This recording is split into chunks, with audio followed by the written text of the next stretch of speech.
Finishes more fruity than earthy. I mean, it's just really a good wine. My name's Matthew Horkey. For the last 6 years, I've been traveling around the world, tasting thousands of wines per year in search of the most unique, exciting, and expensive bottles on the planet. And today, I'm blind tasting classy Pinot Noirs from Oregon. I threw in a red Burgundy just for fun. Let's see if I can pick it out. When it comes to the major wine-producing states in America, California really dominates in terms of reputation and quantity. But wines are made actually in all 50 states. Some of the most notable are Washington State, New York State, Virginia, and Oregon. And Oregon has really hung its hat on Pinot Noir. Oregon's almost considered like the new Burgundy, so to speak. There's even a few Burgundian producers that have projects in Oregon, namely Drouin and Jadot. The famous area in Oregon for Pinot Noir is the Willamette Valley, the Willamette AVA, and then it's broken into several little sub-regions, sub-appellations. It's a little different than Washington State. Washington State has the rain shadow from the Cascade Mountains, so it's dry there. Oregon, it's cool, it's maritime, there is rain, so you're going to use cool climate grapes there, and that's why a lot of producers have adopted Pinot Noir. All the wineries there are pretty small. They're not big time production, which means the wines are going to be a little pricier. I think you find a lot of really delicious Oregon Pinot Noirs in the $17 to $25 range. When you start to go a little bit higher in price, is it actually worth it? Well, I've got 5 Oregon Pinot Noirs right here. All these wines are coming at the $40 to $85 range, so we're talking about some big baller wines, depending on your budget, I guess. I threw in a red Burgundy because, what the heck, I wanted to see if it would stand out. I'm usually not so picky on wine glasses, but Pinot Noir is a variety that you really have to pay attention to when choosing glassware. I have these right here. These are the best inexpensive wine glasses I've ever used. These are called Rovsya. I found them on Amazon. I'll put a link in the description box. They are Burgundy glasses, although I found them to be quite versatile for red and white wines. Got my legal pad in here. Wish me luck. Already, we're coming out of the gate swinging. I'm so excited to do this. This is going to be such a difficult episode. I love Pinot Noir when it's done well. I'm more disappointed than not when it comes to Pinot Noir.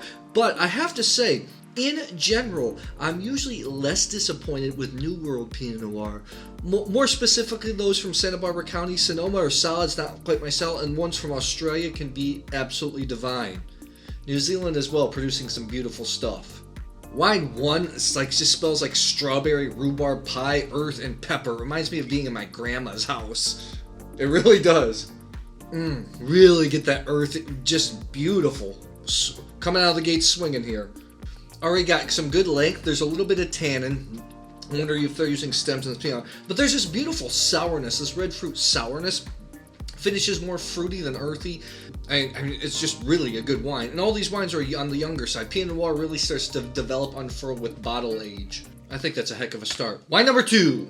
Oh, wine 2 has a little bit more development, a little bit more leather type characteristics I really like. When I think of great Burgundy, I want leather. Is this the Burgundy? Maybe it is. Really, it just really smells like leather, like a little bit of dried cranberry, some sour cherry. Pepper, but man, the leather, that's what I love. Whatever wine 2 is, it's a phenomenal wine. I'm looking forward to seeing what that is. Woohoo!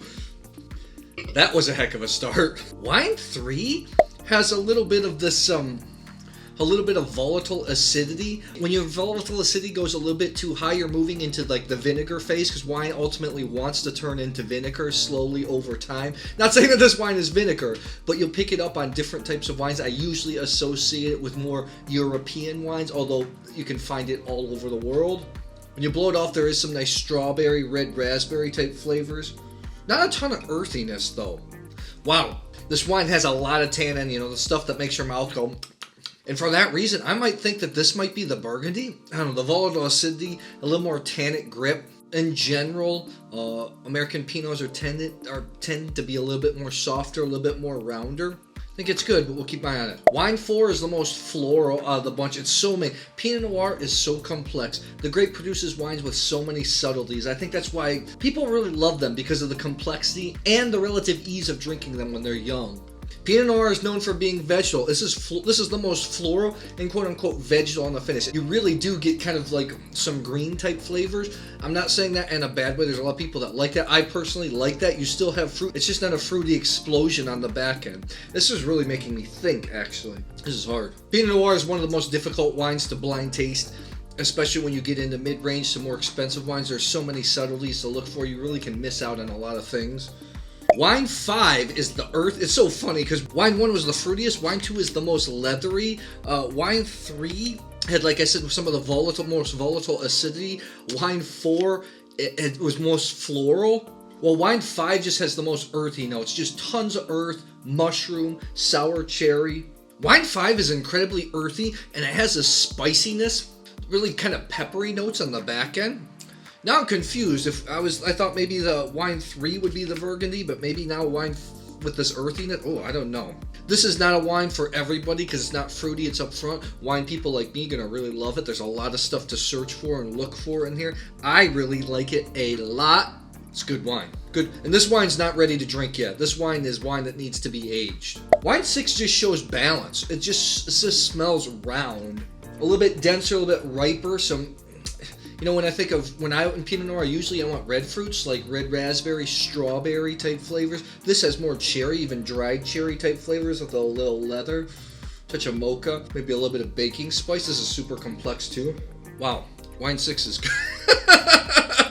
Wine 6 is really good. And that's the thing with Pinot Noir. It changes so much in the glass. You know, if I were to retaste these wines, do this all over again, my results might be completely different if we let the wine sit for another hour. That's the problem sometimes with doing tastings and tasting all the wines. You do these snap judgments. In Pinot Noir, some wines you really can. Some New Zealand Sauvignon Blanc, it explodes right away. You know what you're getting. Pinot Noir, especially high-end Pinot Noir, it's a wine that you really have to take your time with. But I don't have all day. I can't make a 24-hour video, so let's do the reveal. Time for a little rearrangement.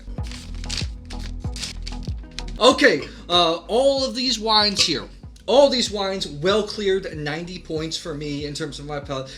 I like scoring personally because it's the only real way to kind of gauge how much more you like a wine than the other. I love to see people's opinions. I love to read writing that people score wines, actually put their butt on the line. Doesn't mean that we can't be wrong sometimes or personal preference gets in the way. For the sake of this tasting, wine 3 is the wine I guess I preferred least in this flight. I still think it's very good. I give it 91 points. I'm gonna settle on this wine being the Burgundy. Because maybe it just was a little bit more tannic. Let's see here. I don't know. I have no idea. Let's see here. Wow! It is really Burgundy style. This is the Cristom Pinot Noir Louis Vineyard 2019. This is a single vineyard Pinot Noir, $75, not a cheap wine by any stretch. I can see the tannins, this is a wine to build to age. It was a little bit more tannic, so it's not ready to drink now, 2019. One of the more expensive wines in the bunch. For me, not showing the best today. That's how wine is. Doesn't mean it's a bad wine. Historically, this is a great producer. This is the first producer that really turned me on to Oregon Pinot Noir, their Mount Jefferson cuvee, which you can find everywhere. But I am surprised. Okay, still 91 points. Very good wine. Next wine up, we have wine number 4. This was the most floral, 92 points. Thought it was still very, very good stuff. Let's take a look here. This is the Chehalem Coral Creek Vineyard Pinot Noir 2019. Only 250 cases produced.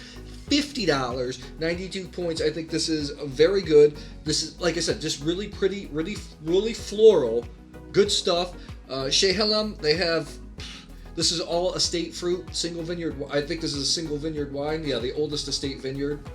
Chehalem Mountains AVA. Not disappointed with any of this stuff. Okay, let's move on here. Wine 1, I thought it was very good. It was the fruitiest out of the bunch, which I think a lot of people are going to like. I put it at 92 plus. Let's see here. Whoa! Hamilton Russell. This is the Zena Crown Pinot Noir from Aeoli Amity Hills. This is the most expensive one, $84. A little bit. Hamilton Russell makes outstanding Pinot Noir in South Africa. Probably one of the best New World Pinot Noir producers. This is their first hand at Oregon. Very nice effort, I think. Really, just fruity. Something I just really want to drink. It's going to age well, but I think you can drink it well now.